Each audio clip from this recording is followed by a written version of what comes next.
Alba përfshihet në një debat të nxehtë me Bian, një debat që nis nga një keqkuptim i vogël, por përshkallëzohet shumë shpejt. Atmosfera në shtëpi bëhet e tensionuar sapo dy vajzat fillojnë të ngritin zërin. Alba, e irrituar dhe e ndjerë e provokuar nga fjalët e Bias, afrohet drejt saj me një qëndrim të ashpër, sikur po humb durimin dhe kontrollin.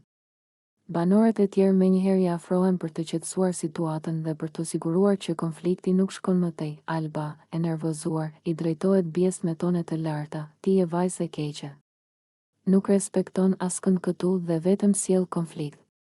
Nuk e meriton të qëndrosh më në këtë shtëpi." Bia tenton të mbrojë veten, por ndërhyrja e banorëve e bën të qartë se tensioni mes vajzave ka arritur në një pikë shpërthyese. Alba ndihet e pasigurt, e lodhur nga sjelljet që ajo i konsideron provokime të vazhdueshme, dhe kjo e shtyn të reagojë më tepër se sa zakonisht. Banorët përpiqen ta qetësojnë, t'i flasin me zë të ulët dhe ta largojnë pak nga situata. Ndërkohë, disa prej tyre ndërhyjnë për t'i thënë Bies të mos e vazhdojë debatin, duke u përpjekur të ulë tensionin në gjithë shtëpinë.